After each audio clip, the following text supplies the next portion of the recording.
Hello all, welcome to it's you TV. నేను మీ కౌసల్య. సాధారణంగా ఒక ఆటోలో ఎంతమంది కూర్చుంటారు? ముగ్గురు, మరీ ఇబ్బందిగా కూర్చుంటే నలుగురు. అదే కొంచెం పెద్ద ఆటో లైక్ షేరింగ్ ఆటో అయితే ఎంతమంది కూర్చుంటారు? 6 మెంబర్స్. అది కూడా హార్డ్లీ చాలా ఇరుక్కుంటూ కూర్చుంటే 6 మంది కూర్చోగలుగుతారు. అది కూడా చాలా ఇబ్బందిగా. అలాంటిది ఒక ఆటోలో అంటే ఒక షేరింగ్ ఆటోలో 23 మంది కూర్చున్నారంటే అసలు నమ్మే విషయంగానే అనిపిస్తుందా?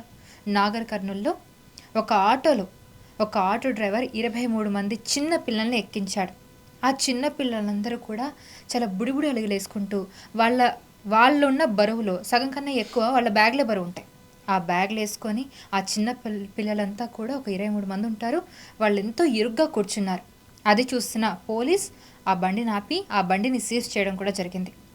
అంటే ఈ వీడియో చూసినప్పుడు ఎంత దారుణంగా అనిపించిందంటే, మనం చూస్తూనే ఉన్నాం ఇలా యాక్సిడెంట్స్ జరుగుతూనే ఉంటాయని చెప్పి మనకు తెలుసు, ప్రాణాలు కోల్పోతున్నారని మనకు తెలుసు. కానీ పేరెంట్స్కి అంతా తెలిసే కూడా ఇలా ఎలా ఎక్కించారా అనేది అది చాలా క్వశ్చన్ మార్క్గా మారింది. అంటే పేరెంట్స్ అంటే బాధ్యతగా ఉన్నారా లేదా పిల్లల పట్ల అనిపించింది.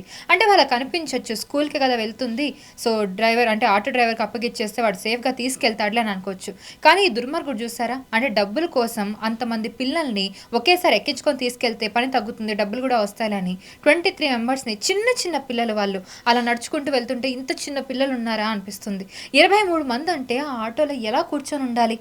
మనకు తెలుసు ఆ స్కూల్ బ్యాగ్లో వాళ్ళంత వెయిట్ ఉంటుంది ఆ స్కూల్ బ్యాగ్స్.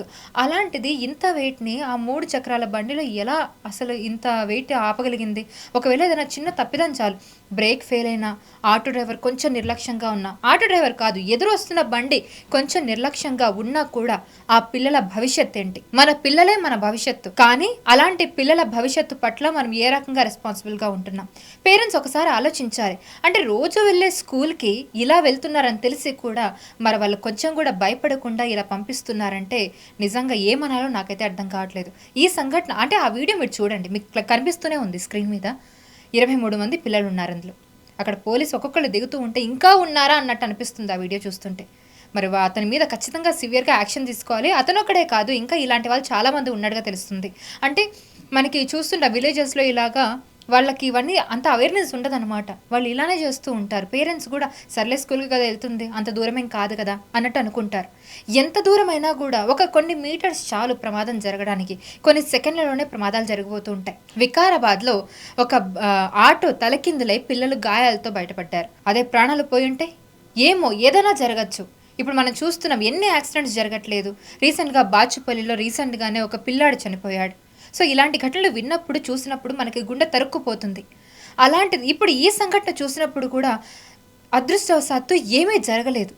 23 మంది పిల్లలున్న ఆటోలో ఏదైనా పొరపాటున జరగరాని జరుగుంటే ఆ 23 పిల్లల కుటుంబాల భవిష్యత్తు ఏమైపోయేది? ఆ పిల్లలు ఏమైపోయేవాళ్ళు? వాళ్ళ ప్రాణాలు ఏమైపోయేది? కొంచెమైనా ఆలోచించాలి. అసలు ఇలా ఒక మనిషి కొంచెం బాధ్యతగా ఆలోచిస్తే ఆ డ్రైవర్ అయినా సరే ఇలా చేసి ఉండకపోవచ్చు. పేరెంట్స్ కూడా అసలు నిర్లక్ష్యంగా ఉండకూడదు, చాలా రెస్పాన్సిబుల్గా ఉండాలి. స్కూల్కి పంపించేటప్పుడు మనం ఎలాంటి ఆటోలో పంపిస్తున్నాం, ఆ ఆటో అసలు కండిషన్లో ఉందా లేదా, ఆ డ్రైవర్ మంచిగానే డ్రైవ్ చేస్తున్నాడా లేదా, ర్యాష్గా డ్రైవ్ చేస్తున్నాడా, ఏ విధంగా ఉంది, వాళ్ళు సేఫ్గా రీచ్ అవుతున్నారా, లేదంటే మధ్యలో ఏమైనా ప్రమాదాలు జరుగుతూ ఉన్నాయా, అసలు ఆ రోడ్డు మంచిదా కాదా, ఇవన్నీ చూసుకోవాలి.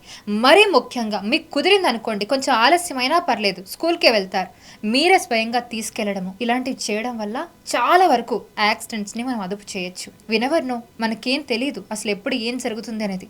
ఏం కాదులే అని అనుకుంటే మాత్రం అది ఖచ్చితంగా మన పొరపాటే. బికాస్ మనం రీసెంట్ టైమ్స్లోనే చూసుకున్నాం, ఒక 1 మంత్లో ఎన్ని యాక్సిడెంట్స్ జరగలేదు, ఎంతమంది చనిపోలేదు. రీసెంట్గానే 42 మంది సజీవ దహనం అయిపోయారు బస్సులో.